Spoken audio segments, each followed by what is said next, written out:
Olá, caro aluno de LG2, Lógica 2. Nessa aula aqui, vamos falar sobre a criação de objetos. E para isso vamos retomar o exemplo lá. Nesse exemplo nós vamos criar três classes. A classe Point, que representa um ponto no plano, dadas suas coordenadas x, y. Então vou definir aqui o x e o atributo y da classe Point. E aqui eu vou definir um construtor padrão. Então deixa eu colocar aqui. O construtor padrão tem o mesmo nome da classe, então a classe se chama Point. O construtor também se chama Point. Observação, esse método não tem declaração de retorno, ok? O construtor padrão ele serve para definir o estado e o comportamento inicial do objeto. Então toda vez que um objeto é criado, é preciso definir quais valores vão ser atribuídos a cada atributo dele e também se ele vai realizar algum comportamento inicial, ok? Então essa forma de construtor aqui é a forma padrão. Então construtor padrão.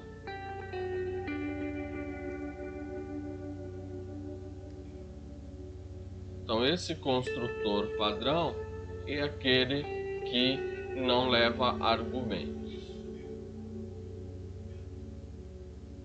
Quando você cria uma classe no Java, por exemplo, e não define nenhum construtor, a própria linguagem providencia um, porque senão não é possível criar um objeto. Beleza? Então essa é a classe ponto. Essa classe, por enquanto, ela vai ficar simplesinha assim. Depois nós vamos refatorar essa classe. Ok?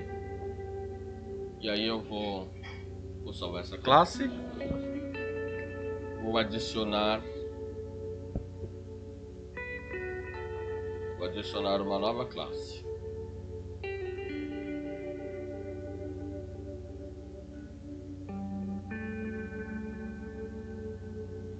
E aí tinha uma classe retângulo.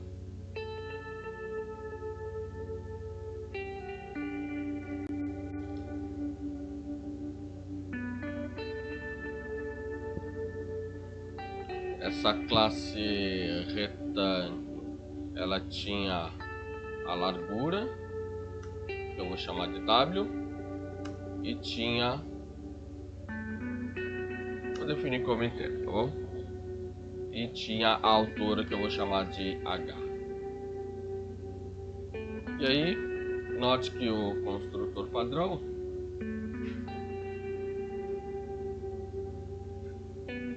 então esse é o construtor padrão.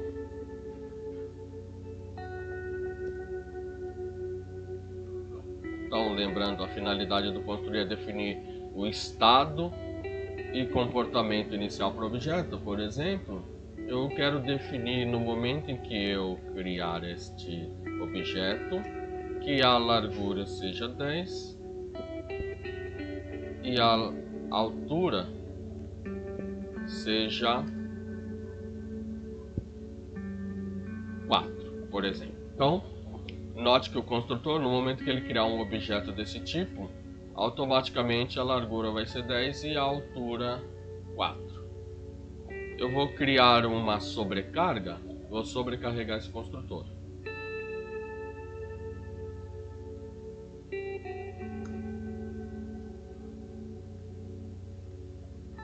Então a sobrecarga aqui a gente também vai ver o termo overloading, que é o termo em inglês para sobrecarga, é um método que pode realizar o comportamento de maneira diferente.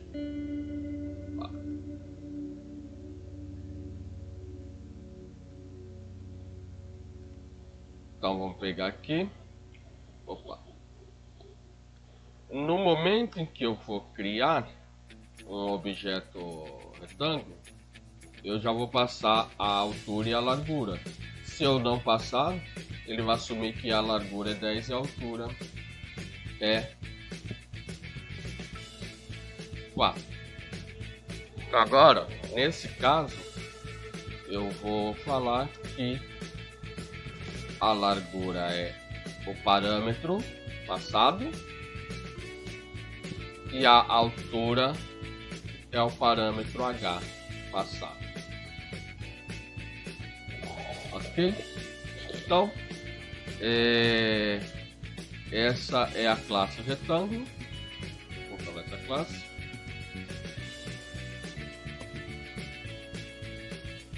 E agora vamos criar uma classe para testar. Vou criar uma classe aqui para testar. Eu vou adicionar aqui. Botão direito.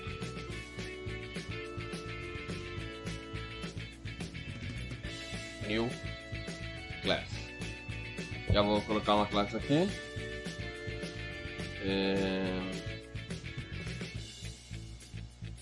Create Object Table.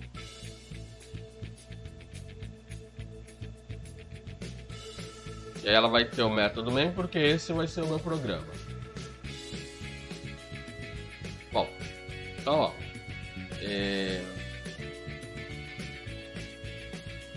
para usar objetos eu preciso criar. Então ó, eu vou criar dois, vou chamar de P1 e P2.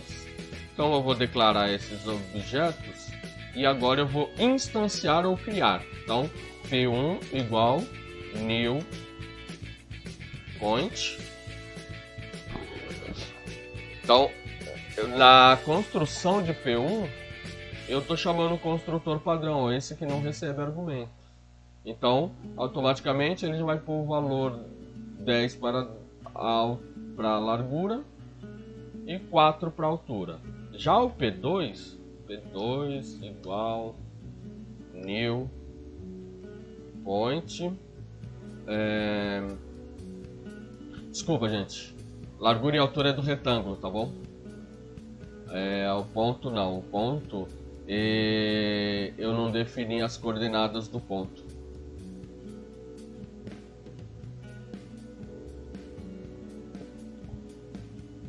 Eu vou definir o ponto de coordenada 1, 2. Note que essa forma de construção não está definida, tá bom? Então note que aqui ele está dando erro.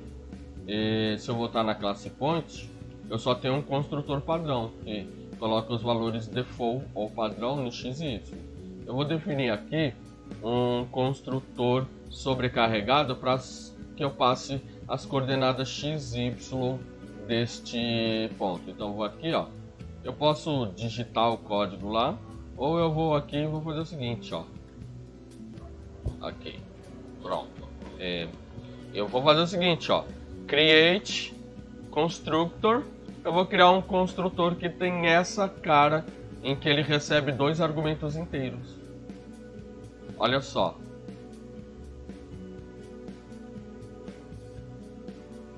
E aí, esse construtor, note que ele pôs IJ, então eu posso falar que x é igual a i.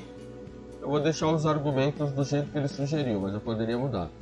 E y igual a j.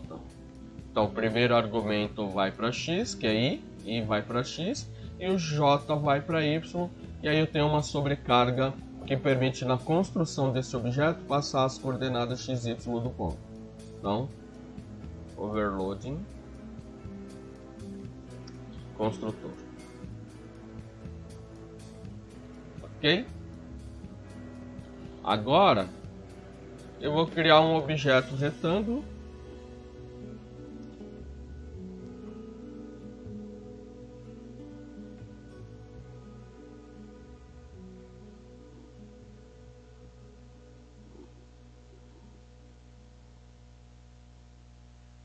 Só que eu vou apagar isso aqui, que não é esse retângulo que eu quero, tá bom?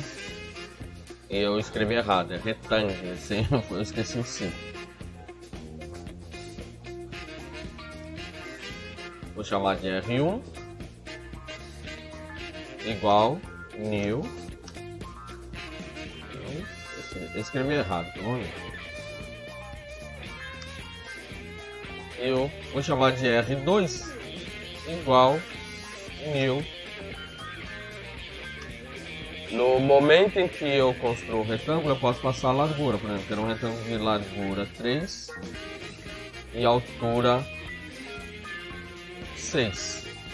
Aqui. E aqui eu vou ficar para vocês verem. Eu vou mandar imprimir P1 e vou executar esse código só para ver.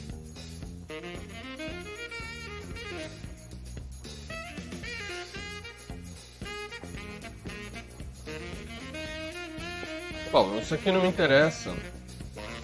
Por exemplo, eu quero imprimir qual é a coordenada x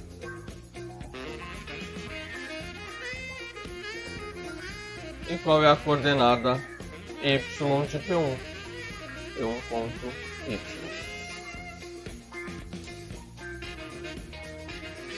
Então note que pro P1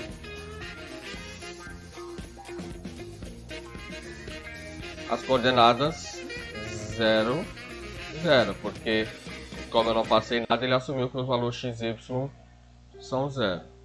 Agora eu vou pegar o P2 e vou passar, vou imprimir. Note que a coordenada x do P2 é 1 e a coordenada y do P2 é 2. Então vamos executar esse programa. Então olha só. E aqui agora eu vou imprimir o retângulo. Vou imprimir o retângulo 1 e o retângulo 2. Então vou imprimir R1 ponto a largura e R1 ponto a altura. E vou fazer o mesmo para o R2. E R2. Não, R1. E aqui R2 ponto H. Vamos executar esse código. Então note que, vamos lá, o primeiro retângulo, como eu chamei o construtor padrão, na construção ele já assume que o valor da largura é 10 e a altura 4. E os R2, no momento que eu criei, eu passei os valores da largura e da altura. Bom, essa aula vai ficar por aqui, para ela não ficar muito extensa. E depois a gente continua acrescentando outros elementos às classes point e retângulo. Beleza? Muito obrigado pela atenção de vocês e até a próxima aula.